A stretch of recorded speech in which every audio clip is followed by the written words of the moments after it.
All right, welcome to another edition of our podcast, and I am joined, as always, by Captain Dach. Trish, how you doing?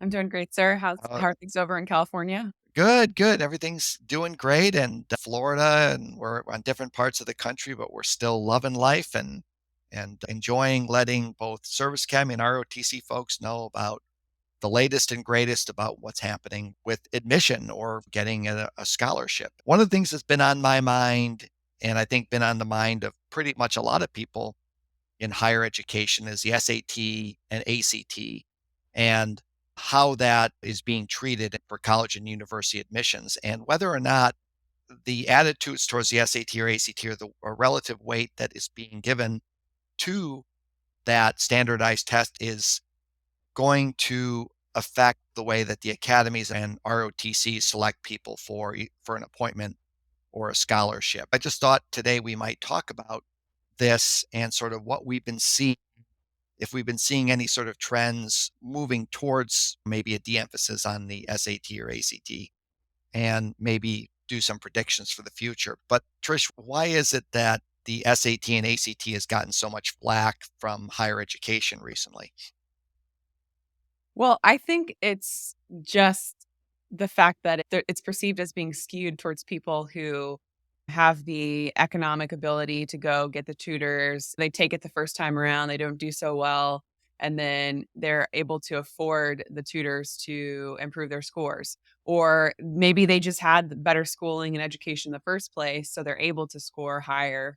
So really just skewed against a disadvantage, I think, at the end of the day. Yeah, my daughter went to a private school and they had some students that were taking this in the sixth grade, continually drilling this thing through the sixth grade all the way through to when they were juniors in high school. So they had 5 years of preparing for this test. So clearly, if you have the money or the desire or the pushing and all the educational benefits and a family members that are educated, all the things that we attribute to people with more income, then they're going to do better on this test, and it's going to disadvantage those that are not in that situation. So the places across the country, colleges around the country have made decisions to either treat the test as optional or test blind. And so what I want to do is just briefly talk about what is meant by test optional or test blind. Is we look at test optional, which is really the majority, I think, of colleges and universities in the country now, is that the test is accepted or not accepted.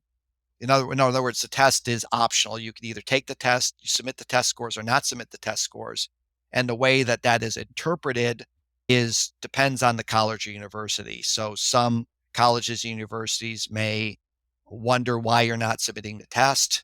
Others may not care one way or the other if the test is submitted or not. So that's sort of test optional, where you're really not sure if the university is going to take it into account, what weighting it's going to give it, and so you're sort of up in the air regarding the efficacy of the test.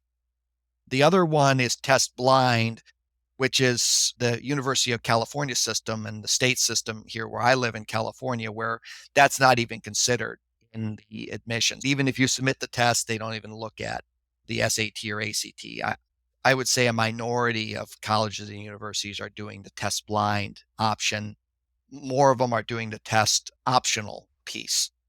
As far as how it's affecting traditional college and university admissions, what it means is that the SAT or ACT is less weight. There's less weight on this test than there has been in the past, even at test optional colleges and universities. And if this continues, then likely what's going to happen is more colleges are going to adopt either a test optional or test blind, and it's going to continue down this road. That's sort of what we're looking at here with colleges and universities. And obviously, service academies and ROTC is going to be affected by these trends. If we look at high schools, for example, high schools are de-emphasizing the SAT and ACT. And I don't know if you have any anecdotal examples of that, Trish, about how high schools just are not making the ACT or SAT part of emphasis for their high school students. It goes back to exactly what you explained with test optional and test blind, especially where you're geographically located. If you're located in the state of California, chances are your high school is going to be making you take the PSAT, or really just putting that focus on the level of preparation, because they want students to be successful. They want them to go off to college. And now that the requirements aren't necessarily stressing SAT, ACT as much, why push it as hard in high school? Exactly. I mean, if it's not being emphasized, I remember when, you and I were going through, and I'm sure until recently, there was actually a free PSAT or even a free SAT that you could take in your high school, where the high school would pay for the SAT, and everybody in the school would sit down and take the test. That's a really good thing to keep in mind as well. If you're in one of those states and maybe 5 to 10 years ago, you would have had a lot of preparation or just emphasis on the test, and that's not going to be there anymore. So if you're planning to apply to college or university or service academy or an ROTC scholarship, that still requires this. It's a consideration. Yep. And this has even bled over to congressional nominations for service academies. I know you've had an example recently of how members of Congress are treating the SAT or ACT in their nomination selection. Talk about that, because this is something that you've run into with some of the people you've been working with.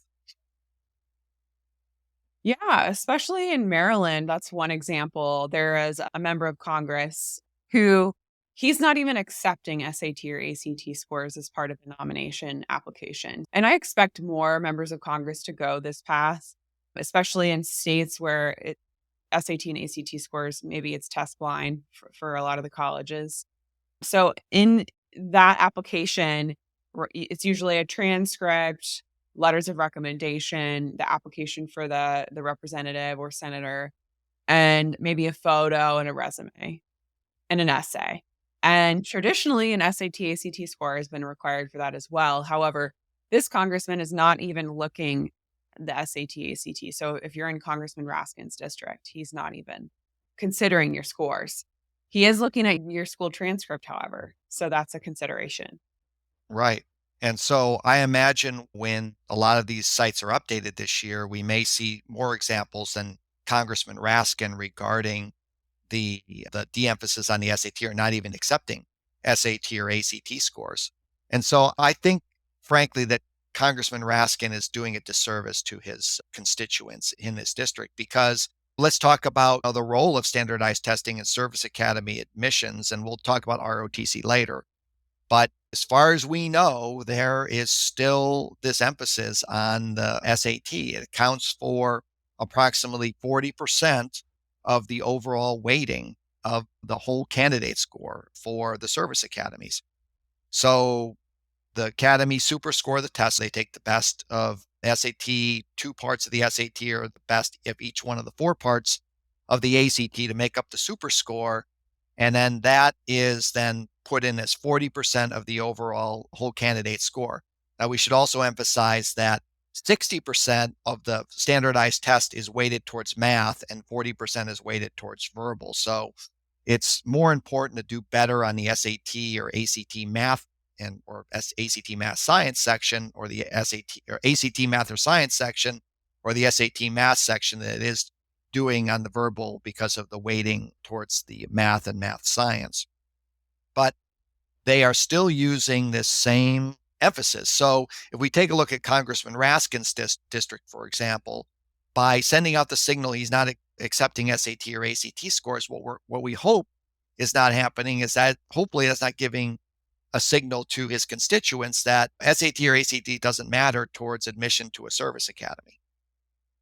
Hopefully that's not happening. I mean, that's would be a major disservice to his constituents. Plus, if he's selecting people for a nomination to an academy and not considering SAT or ACT scores, he's not following the admissions standards that the academies are using to give people an appointment.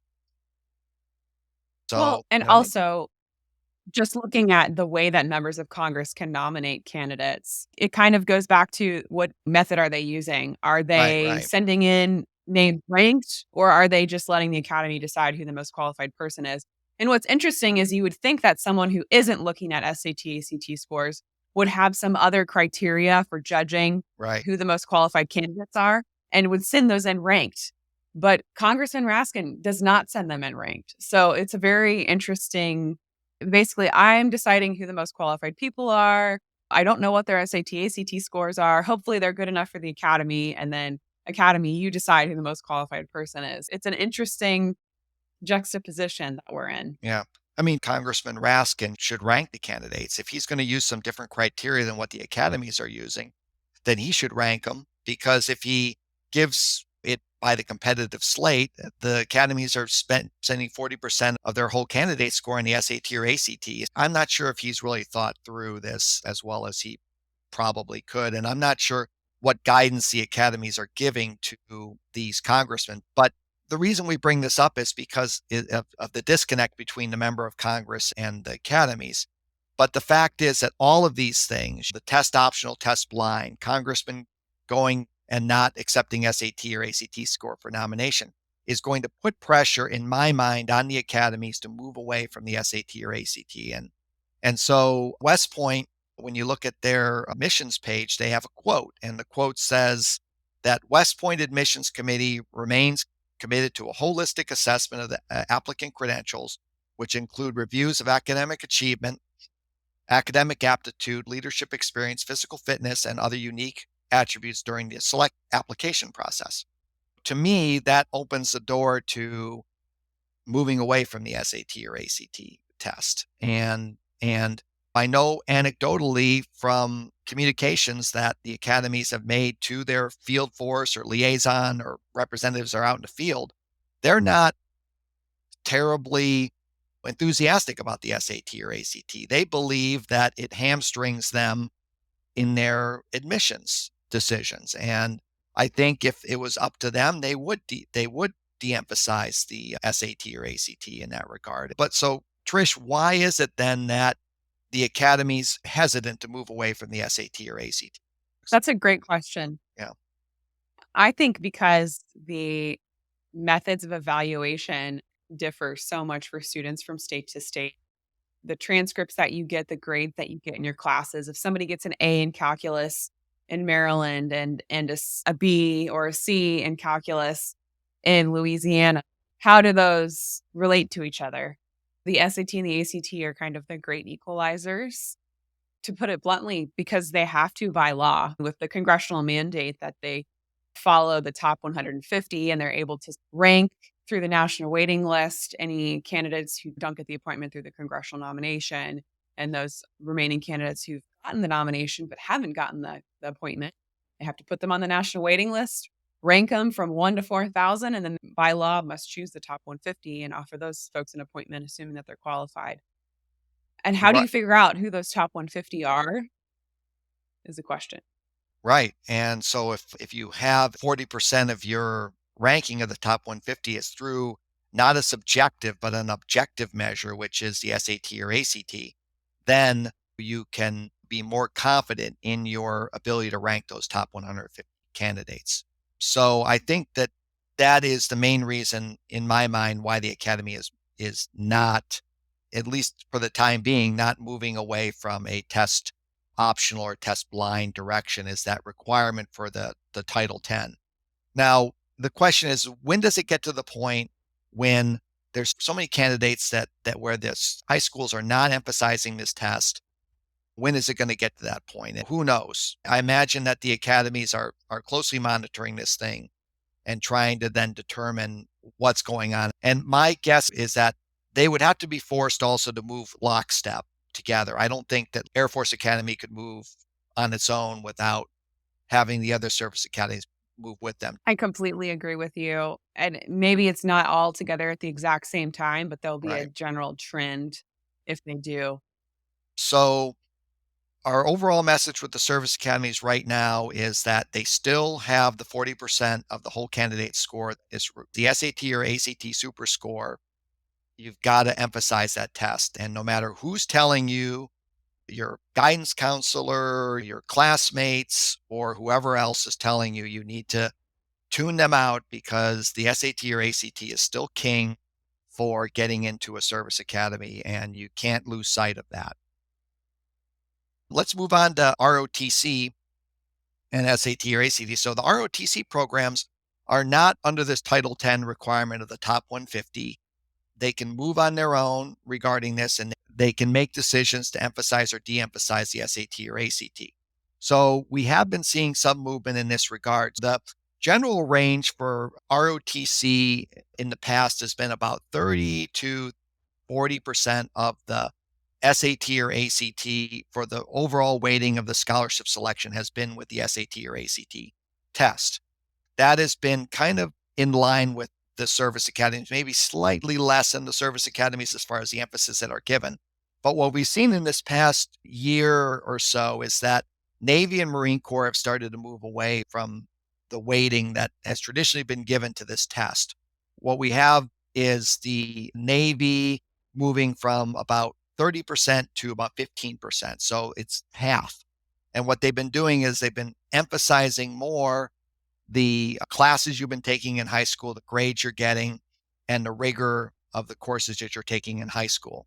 They've also added some points to teacher recommendations as well as extracurricular activities. So they've moved away a little bit from the SAT and added in other things and de-emphasizing those things. That's good news for people who don't do well in the SAT or ACT, is that the ROTCs seem to be at least Navy so far. I don't know if Army or Air Force is going to follow suit, but in the future, but there is some movement in the ROTC side of the house regarding these trends. My guess is the next program that may move in that direction would be Army ROTC, but it's hard to tell. We don't really know right now, but it definitely has been Navy and Marine Corps that has been reducing the ACT or SAT scores. And we'll keep on top of this. We update our books, our podcasts, and our courses to reflect the latest changes that are going on both with the service academies and ROTCs regarding the emphasis on the SAT or ACT. So, Trish, what are your thoughts that I've missed on this? At the end of the day, just preparing, looking at what they're looking for a military officer. So scholar, athlete, leader. And the SAT, ACT is a huge part of that. But really, if you're looking at the scholar perspective, doing well in your classes is so crucial to show that you're going to be successful, right? One of the studies that was done that talks about how the single most important factor as to whether or not a student's going to graduate is their SAT math score or how they did in calculus or their most advanced math class. And there's a reason why, right? They're trying to make sure that you're going to be successful at the academies, because the calculus based engineering classes, physics classes, it's crucial. And don't get swept away with the rest of the country and think that it doesn't matter anymore. Also, we look at ROTC with Navy and Air Force in particular that require 70, 80% of their applicants to have an engineering or hard science major. That's the same thing they're concerned about. Is they're concerned that if you look at Navy ROTC, they're putting weight on your math and science courses, and they're really looking closely at those. So if they're going to de-emphasize the SAT a little bit, they're going to look very closely at your math and science courses. They're going to see if you're taking AP courses, what have your scores been on those things. It's even though there may be some de-emphasis on it, I think it does, like you're saying, put even more importance on your grades and the rigor of your courses. This podcast was a little bit more speculative, other than the information we gave on Navy and Marine Corps ROTC, but I think it's worth our continued attention and to kind of see where the wind is blowing here. It's our job to keep you updated on these things. And if something does change, we'll let you know. So Trish, until next time, we'll see you.